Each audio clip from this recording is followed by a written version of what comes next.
लोकसभा चुनाव के चौथे चरण के प्रचार के अंतिम दिन सीएम योगी कानपुर पहुंचे। यहां उन्होंने किदवई नगर से लोकसभा प्रत्याशी रमेश अवस्थी और अकबरपुर सीट से प्रत्याशी देवेंद्र सिंह भोले के पक्ष में जनसभा की।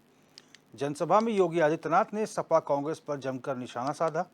उन्होंने कहा कि इंडी गठबंधन आतंकवादियों के दिल में नरमी रखते हैं। आप लोग समझ लीजिए, ऐसी सरकार आएगी तो क्या होगा।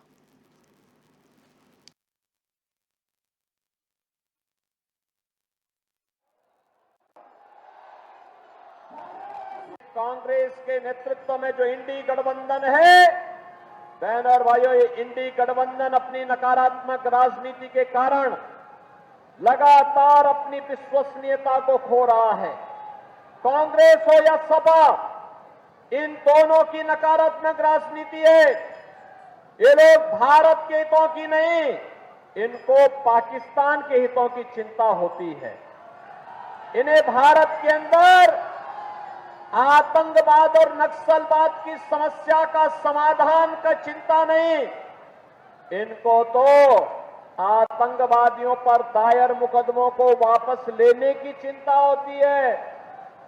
इनकी चिंता आपकी आस्था और भारत की विरासत के सम्मान का नहीं, इनकी चिंता तो थी कि जैसे भी हो अयोध्या में राम मंदिर का निर्माण नहीं होना चाहिए, ये कांग्रेस और समाजवादी पार्टी के लोग चाहते थे।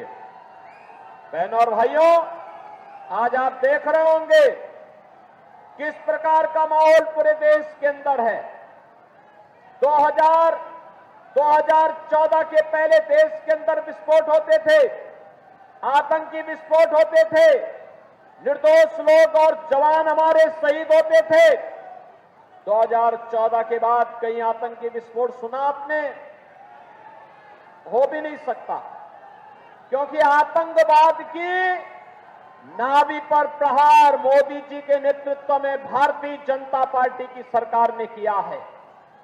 आज आतंकवाद नहीं, नक्सलवाद नहीं, बल्कि अगर कहीं जोर से पटाखा भी फट जाए ना, तो पाकिस्तान सबसे पहले सफाई देता है कि नहीं नहीं, मेरा हाथ नहीं है, क्योंकि पाकिस्तान को मालूम है कि अगर देर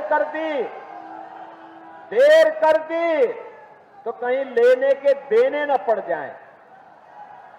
ये नया भारत है, छेड़ता नहीं है, लेकिन कोई छेड़ता है तो इस नए भारत की इस ताकत का एहसास आज दुनिया कर रही है। और इसलिए बहनों और भाइयों, आज जब दुनिया के अंदर हमारा सम्मान बढ़ा है, सीमाएं सुरक्षित हुई हैं, विकास के नए नए कार्य हो रहे हैं, और कानपुर को तो क्या कहना, हाईवे भी, एक्सप्रेसवे से भी और मेट्रो की सुविधा के साथ साथ डिफेंस कॉरिडोर की सुविधा भी आपको यहां प्राप्त हुई है। नमामि गंगे के क्षेत्र में जो कार्य किया गया है, उसका लाभ कानपुर को सर्वाधिक प्राप्त हुआ है। अब हम भी कह सकते हैं कि हमारी विरासत की प्रतीक मां गंगा अविरल है, निर्मल है। कानपुर के सीसा मऊ में और जाज मऊ में गंगा की धारा को अविरल और निर्मल करने में भारतीय जनता पार्टी की सरकार ने सफलता प्राप्त की है। बहनों और भाइयों,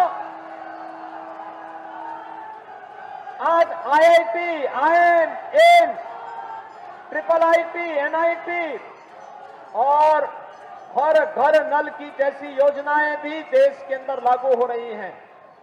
और गरीब कल्याणकारी योजनाओं की तो कोई गिनती ही नहीं। देश के अंदर 80 करोड़ लोग फ्री में राशन की सुविधा का लाभ प्राप्त कर रहे हैं। 50 करोड़ लोगों के जनधन अकाउंट, 60 करोड़ लोगों को आयुष्मान भारत की सुविधा। और बहनों और भाइयों, केवल यही नहीं, अन्नदाता किसान के लिए किसान सम्मान निधि है, हर गरीब के घर में शौचालय का निर्माण हुआ है, स्वस्थ ईंधन के रूप में एलपीजी के सिलेंडर 10 करोड़ परिवारों को मिले हैं, तो 4 करोड़ लोगों को घर भी मिले हैं। बहन और भाइयों, विकास और गरीब कल्याण के साथ साथ स्वतंत्र भारत की पहली सरकार है जिसने बिना रुके, बिना डिगे, बिना थके अनवरत कार्य करते हुए आपकी आस्था को सम्मान दिया है। उत्तराखंड में 10 मई को यमुनोत्री, गंगोत्री और केदारनाथ धाम के कपाट खुल गए हैं। 12 मई को बद्रीनाथ धाम के कपाट खुलेंगे, लेकिन अधूरी तैयारी